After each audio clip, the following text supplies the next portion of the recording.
Yo, so I just read my first Dostoyevsky book,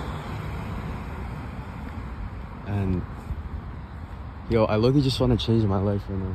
I just feel like changing my life. Yo, I've been kind of sick. Spring break is in full effect.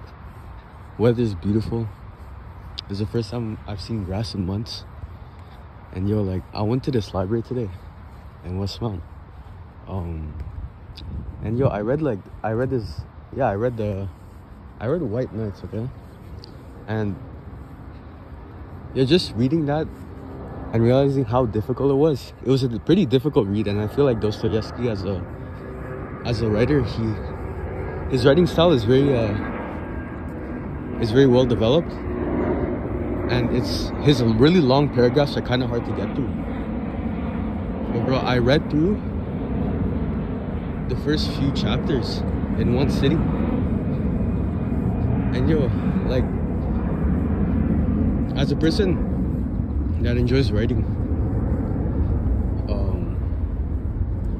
yo, like, reading that just makes me want to be great. I don't know, bro, like, that just inspired me. Like, bro, I don't know, I never really understood the hype behind him. All I knew is that a lot of people really liked his writings. And yo, I'm only just scratching the surface of his works. I know he has way better books. But yo, like, a part of the reason as to why I'm even making this video is something that really resonated with me in the story was the guy that we never discovered his actual name, but he was talking to this woman called Nastenka, I think. And he was basically talking about, like, I arrived at the part where he was basically talking about his life story. And this guy lives, like, a pretty sad life. Like, this guy daydreams so much to the point that he forgets, or, like, he's not even living in this present moment, you get what I mean?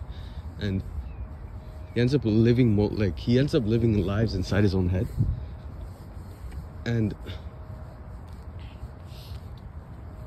in a way, like, he escapes his own sad reality within his own head.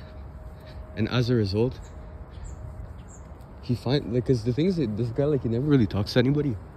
But once he finds this woman he can talk to, like, basically just, like, dumps out all of his trauma, and just all of his, like, pent up thoughts onto her. And yeah, he basically he's basically, like, he wants to build meaningful connections with people because he believes that, yo, when he's gonna look back at his life, all he's gonna really have to look back on are his daydreams. And you won't even be able to, because even though, like, people say you gotta live life without regrets, in a way, the writer of the story, in a way, like, flipped that term around on his own head. I think that's the right way to put it. And he says something like he won't even have any regrets to live with because his reality was nothing but dreams or something like that. I don't know, like, it sounds kind of like I don't really know how to put it into words, but it sounds kind of like corny in a way. But bro, the way that the guy wrote it was really good. And I don't know, maybe someday, you never know, maybe I might be able, I don't think I'm ever gonna be able to read or write at Dostoyevsky's level, because bro, his literature is crazy. But I wouldn't want to become the next Dostoyevsky. No matter how good I write, I want to become the next Russell, you know what I mean? Next Pilaga, when it comes to literature. And we're gonna get there as long as I just put in the hard work. But bro, like, I don't know, today has been an amazing day, and I feel that in a way that character, I wouldn't necessarily say I see myself in him, but there are certain points that I do believe in. Like, yo, sometimes I do agree from time to time I end up just getting stuck in my own head and end up not enjoying the present moment as much. And I feel like that goes for a lot of people, especially a lot of people that are very ambitious and want to accomplish great things in their lives. Yo, like, sometimes we get stuck in these mental prisons.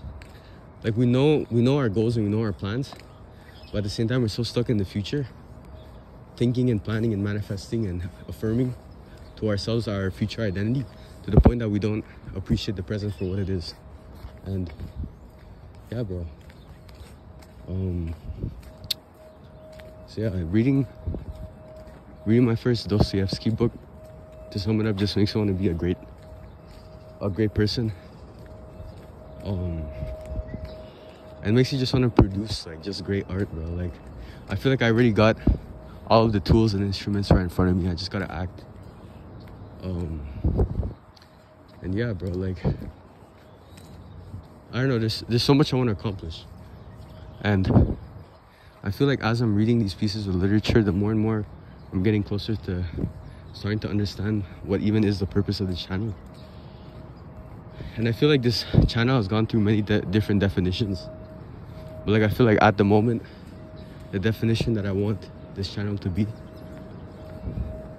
is just a channel where you guys follow me on this journey of self-realization, of, in a way, like who I really am and who I want to be. Because bro, like, maybe in the future, these videos won't get more than like 2 or 3 views, just like the way that they're doing right now. Or maybe down the line in the future, every single one of these videos become iconic and they end up in a museum. You never know. By the way, I just want to, like, I'm making these videos regardless of if they blow up or not, or maybe it just touches the heart of like 2 or 3 people. I just want to make these videos just to, when I become an old grandpa too, I want to be able to look back at these videos and be like, bro, I really did that. So yeah, hope you guys enjoyed this little video. Yeah, if you guys are watching this, but this is a sign for you to consume great pieces of art and to recognize the greatness that these people before us have